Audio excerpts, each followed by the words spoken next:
Hi, good afternoon. I'm Tracy Dunblazer, and this is Chatcast. And today we are going to be talking about, oh my goodness, not everyday leadership. Oops, I forgot to change the banner. We are going to be talking about bibliomancy. Does anybody out there know what bibliomancy is? Because that's what we're going to be talking about. It's going to be very exciting. Bibliomancy is, I want to use the word ancient, but not so much ancient because they didn't use this, I don't believe, in tablet days. But it's the art of taking a book, say your crystal allies, and choosing, asking a question, and then going to a page and looking where the first place that your eye goes and seeing that as the answer to your question from the universe. Now, obviously, these answers aren't literal. They are intended to be, hold on one second, I'm just going to change this. Can't talk. You think I would be better at multitasking um, than I am? There we go. Here we go. Update that. Fantastic. Um, thanks so much for being patient.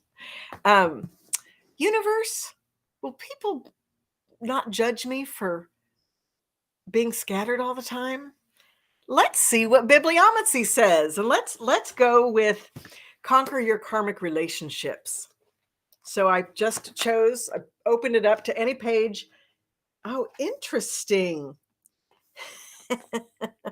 And I came up to a quote. That's Charlotte, by the way. Everybody welcome Charlotte.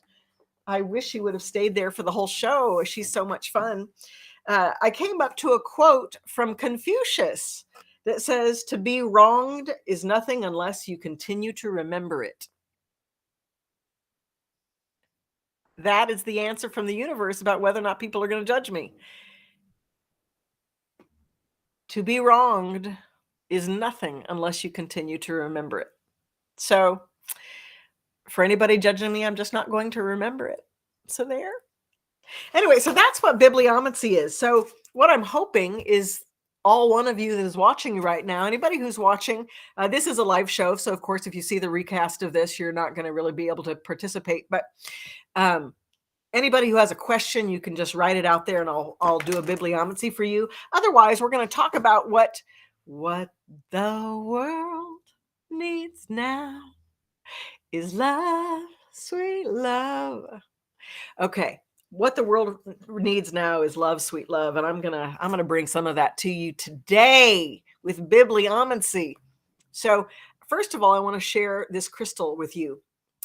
I don't know if anybody watching has seen my latest project. It's called Your Crystal Allies. It is a book and altar card deck series. It's all going to be launched in October finally, but I am doing a Kickstarter funding program beginning May 1st. And you want to go to Kickstarter, Your Crystal Allies, to see that. But this is one of the crystals in the third book, and it is called a trans channeler, which is shortened from transmitter crystal and channeler crystal. It's a combination of those two crystals in one crystal. And basically what it means is that the tip here, you can't quite see it in the shadowing, but there are 6 faces all total. There are 3 larger faces with 7 sides, and then there are 3 smaller faces that are triangles that separate all of them. And that combination is called a trans channeler. And this particular type of crystal, it receives and transmits energy and information, messages.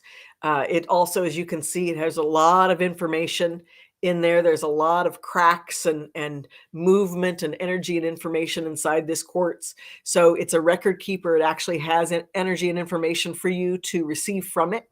So if you are out in the world and you find one of these trans channelers and you feel like it's for you, it probably is.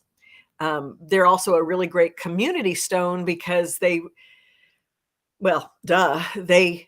transmit energy to our matrix, to our tribe, to all the people with whom we are connected on any level. So everyone watching this right now is a part of my group, and this has a message for all of us today. So I'm going to start with any. Is there anybody who's got a question for me? I don't see that anybody does. I know this is totally a this is totally a very impromptu uh, experience today. I really wanted to do a chat cast based on bibliomancy because it's such an interesting art form. You can use it anytime. You can ask a question of the universe, and be downtown and see a bus pass by, and interpret the message that it has for you. And they're always accurate if you are open-minded and open-hearted. Of course, they're never giving you literal messages to hurt yourself or others. That is never what's happening. But we are always given support by our universe, and that's the most important thing for people to know right now, because we are living in a time where mofos are crazy out there. Everybody's going through a hard time on so many levels that we can't sometimes possibly even imagine. So sometimes we need extra support, and sometimes we don't get that from our human uh, brethren or sisterhood. We don't get it from others. We get it from animals. We get it from the wind. We get it from the earth. We get it from the crystals. We get it many other places. So the message for people, anybody watching right this minute. Interesting. There we go, girl. This is a message to anybody listening. It says, acknowledging your inner authority. I'm going to read this first sentence. Nobody makes you do anything ever. How about that? Nobody makes you do anything ever. People can make requests, manipulate and bully you, incentivize you, and victimize you. But ultimately, you are the one to take the action. It's all on you. So this is the lesson of karma. No matter the complex confluence of circumstances that lead to a choice, you are left at some point in time with the responsibility of understanding all that led you to the action and the impact it had on you and others. So interesting. That's what I was just saying. Divining is the way in which it's like religion. Religion is our way of working with spirit, working with our highest and best selves, working with the omnipotent aspect of ourself that has the ability to access any information that we may need at any given time, regardless of our circumstance or condition. Right? The universe, the great spirit is here with us at all times, and we can never be separate from that. So learning to access that information and honor it by finding ways to interpret it is all on you. And the first step to that is recognizing that, like I said, nobody makes you do anything. They can exhibit a whole host of bad behaviors to encourage you or entice you to do it, but you're the one at the end of the day to do it, and you have to be accountable for that, and accountable for learning how to say no to that, or sometimes in certain cases learning how to be accountable for saying yes. Meaning there are a lot of people who sometimes we're working with elements of trust, right? And so we are encouraged to go out and meet people or have certain experiences, and we don't want to do it because the world's crazy, right? I mean, it's hard to watch the news and then get excited about going out to a party or having a good time with friends, because there are so many things going on out there. Let's talk about what Spirit has to say about preparedness. What does that mean? And which book? You know what? I'm going to go with Transformative Grief. This is not actually the book itself. It comes out May 28th, and I couldn't find. I finally they sent me my pre release hardback book, and I can't find it. It's buried in my car somewhere. So I'm going with one of these, but it's obviously the same content. So I'm going to, what does Great Spirit have to say about being prepared in our world today? Okay. If anybody's out there and wants to give me a page number between 1 and 200, we can do that too. But you got to come up quick with it. 1 and 200. Nope. Okay, here we go.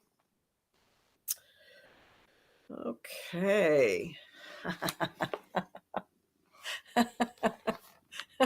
Oh, goodness gracious. Well, two things came up. One, the first thing that I saw is what happens when we die. Talk about being prepared. This is, I guess I guess ultimately we have to be prepared by, what does it look like? What does death look like? Uh, One of the things that I include in the book, and this is the previous paragraph, I'm going to include that, which is the death march. In death, there is a process of letting go. Mentally, emotionally, spiritually, and physically.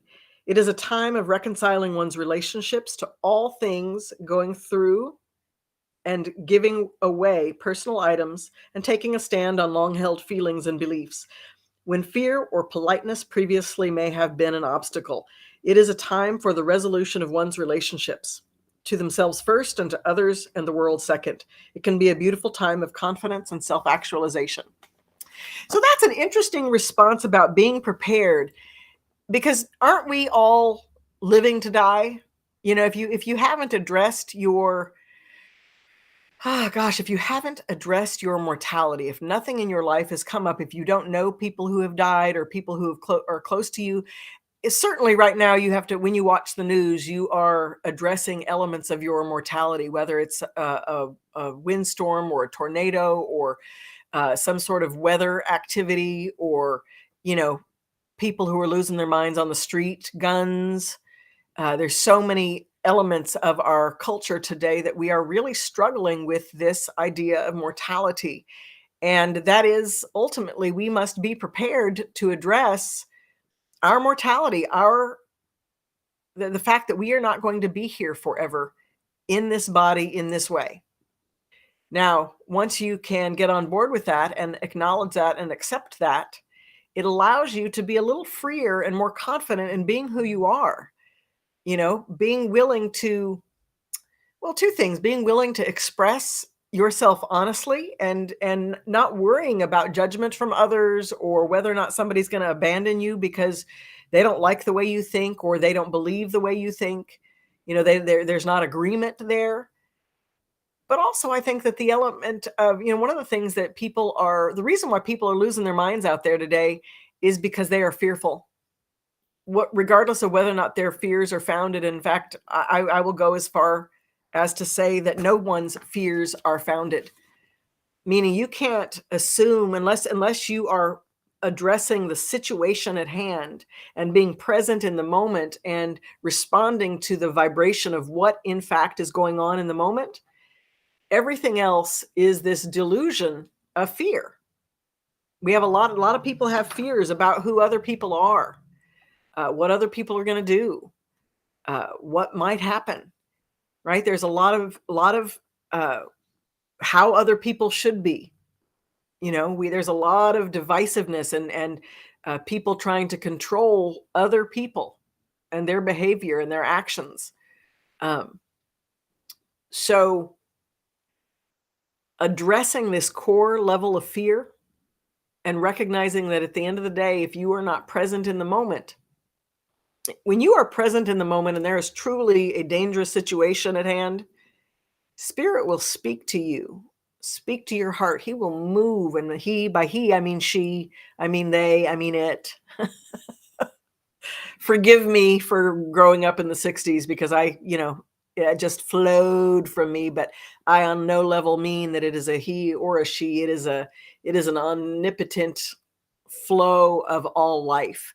That flow of all life will move through you and move you into a place of being safe. If you will listen, if you will be open, if you will allow yourself to surrender to that greater vibration of safety, right? But when you are fearful, that closes down the windows and the doors that you have open to spirit. And it closes down your ability to see who and what people actually intend for you. Doesn't allow you to be present in the moment and to respond in a way that can keep you and other people safe. So, you know, how do we practice? One of the things I've been in this mm, I've been in this process. There's a lot of cultural, I want to say philosophies. Um, there's another word that I want that I get, when people, uh, prophecy, thank you, not philosophy, prophecy. There are a lot of prophecies in the world that have spoken about this. They call it the end days, right? But we are experiencing the planet in a way that we have never experienced before. And in this period of time, it's powerful. And the weather is unlike it has been. Human conflict is as a whole other level.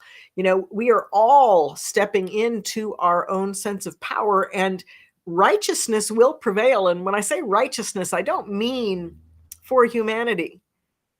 Human beings aren't righteous. Spirit is righteous, and the planet is righteous. And those two things far outweigh the power that we have. The power that we have is our ability to listen, be present, and to cooperate. And right now we are going through some very hard lessons of learning to cooperate with the cosmos and the planet and each other and ourselves, right? I mean, we can put all of those things on that list. So that's one of the things that we're really learning to do, is to be present to, oh, that's what I was saying. Sorry. Pretty shiny things. I started one place and then I went on a whole journey around, but I'm going to come back to it. And what I was going to say, where I was going with it, is that I remember when I have always been a psychic medium who's had deep earth knowledge in my spirit. I've always been aware of it. I haven't always been able to communicate it. I've certainly not been always in an environment to have it received well by others. But it's always been there. But the point at which I kind of had my coming out party and I started letting more and more people know about my experiences, my visions, how I saw the world, my beliefs, it connected me to a whole other set of people. And that set of people, the metaphysicians in the world, the healers of the world, the musicians of the world, um, we all receive energy and information, and part of that is prophecy. And in these many ancient prophecies that I have studied over the years, um, those prophecies are about this period of time where people are learning to trust themselves at a whole other level by letting go of their fear, understanding their power, but learning to include everyone in the positive transformation of their humanity. When we exclude other people from our experience, when we differentiate ourselves, us and them, if you find yourself using the term them towards a group of people in any way, shape, or form, that's showing you where your bias is. And that's excluding those people. You're excluding allies that you might not even know you have in a powerful way. So let's talk about allies here. In fact, we're going to use your crystal allies, the 12 best gems and minerals for healing trauma and navigating change. And we are going to, there we go. Okay, today we got my blue lace agate story. So this is talking about a crystal called blue lace agate. She is fantastic. Blue lace agate is an incredible stone of continuity and communication and personal expression in a beautiful firm yet gentle way. It's about being so clear and cognizant and present to what you want to say that you give yourself permission to say it, but not in a way that needs to hurt or diminish or make another person wrong. So that's blue lace agate, uh, her specialty.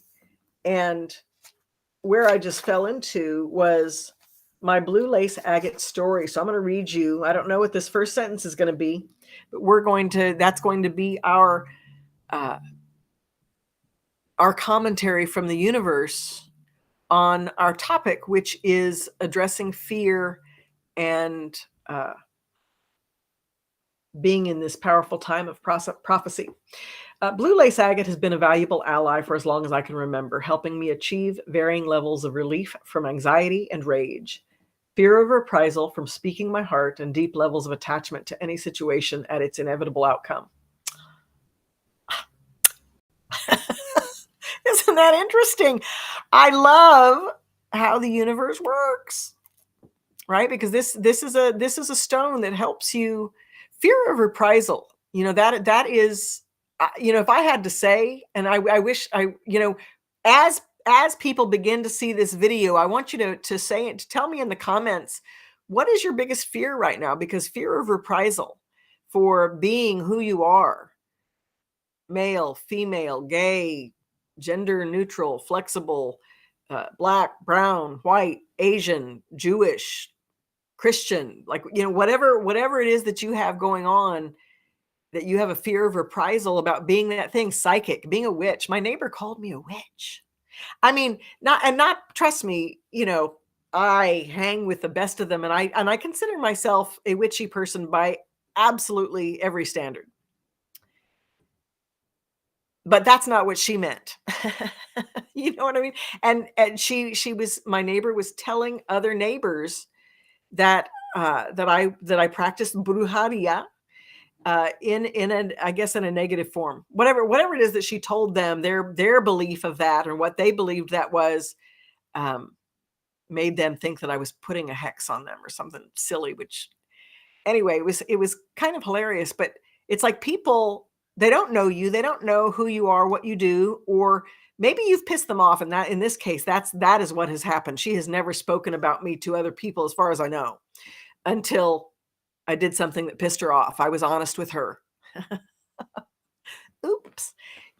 Fear of reprisal. People sometimes don't like when you are honest with them, because they don't want to deal with that honest sense of themselves. God dang, all this hair flying in the air from my precious little child. Yes, my precious little.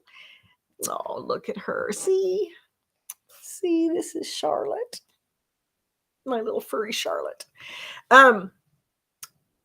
So being who you are in the world, Ralph Yarl, I just, when I saw that this young man went to pick up his siblings at a house, and accidentally went to the wrong house, and some dude shot him, like that shit just does not make sense. And it's really hard to be in a world where things like that, so many things that are happening, they just don't make sense, and we have to try to make sense of them, give them some form of meaning in order to continue. Right? I mean, that's the long and short of it, is we are all finding a way to continue with open heart, with an open mind, generating love, and learning to receive comfort, to receive goodness from people. When we are truly open to receiving goodness from other people, it will promote and provoke that goodness from them. Right? But fear can't be a part of that equation. What happens if you are truly open to receiving goodness from others, that energy signature, it disallows people with an ill intent towards you. It disallows them to get near you. Right? It disallows them to get near you. And that's not you trying to, that's not you calling the police, that's not you saying anything. That's you sending out a signature that this is what I'm willing to receive from my environment. And I know that's a deep concept in a profoundly ridiculously crazy time. So I'm not trying to say, oh, just be positive. I'm not trying to minimize what's happening. What I'm trying to do is point to the part of you that you can strengthen, that I guarantee you in the time that you most need it, it will serve you. It will hold you. It will protect you. That's been my experience, and I believe it to be yours. I wish that for you. So I'm going to do one more bibliomatical. I don't even know what that what one more reading with bibliomancy, and I'm going to use Heal Your Soul History. This is book 2 in the Demon Slayer's Handbook series. Okay, interesting. Oh, okay. We have Enter the Dragon. Interesting. We're going to go with Battle of the Will. I'm going to read both, but I saw Battle of the Will first, but for somehow I just read Enter the Dragon. So I'm going to read Battle of the Will first. During the phase of conflict, the real battle is with your own willpower. And the struggle is eventually talking yourself out of whatever is no longer working or in your best interest. How about that? When you are in conflict, you are completely aware of what the issues are and often at least moderately aware of the resolution. The struggle is to accomplish mastery of the will regarding the situation. So when you're struggling, you are aware of both sides. And it is that awareness that creates a space for you to witness other people's struggle. So it's meant to give you the opportunity to see more clearly what you want to do. So trust that. Trust yourself. Trust your higher-minded voice inside of you that speaks to you words of courage. And trust me, there are a lot of people out there hearing a lot of voices right now, and I don't think you're crazy, but a voice that you want to listen to is never going to tell you to harm yourself or someone else. Never. There are a lot of spirits out there who will tell you to harm yourself or someone else. There are a lot of spirits out there speaking through people saying, you know what, you just kill yourself. That's some ridiculous shit, and don't do it. It's not true. It is not a message from God for you to go harm yourself or someone else. That's not what's happening. When you hear a spirit that has somehow energetically got in, it's because there is grief there for you to expunge. So if you are out there and you're hearing voices and they're telling you to do bad things, don't do it. You're the one that it's not responsible. You're responsible, and don't do it. You don't have to do it. That's not what the truth is. That's not where you're going to find your highest anything. That's not where you're going to find your salvation. Where you're going to find your salvation is listening to your heart and knowing that the highest and best choice for you is always when it cooperates and includes other people. And you find a way to honor equality in yourself and for others.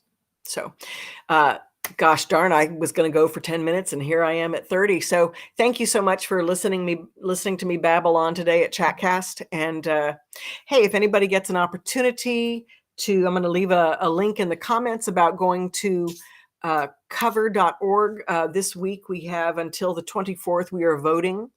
April 24th is the final day to vote in the Cover Visionary Awards, where many people, including myself, have multiple entries. I've been nominated several times for my book, Your Crystal Allies, also for this podcast, Chatcast. So if you see this Chatcast within any of the 3 days that there are, April 24th, 2023, please go on to cover.org.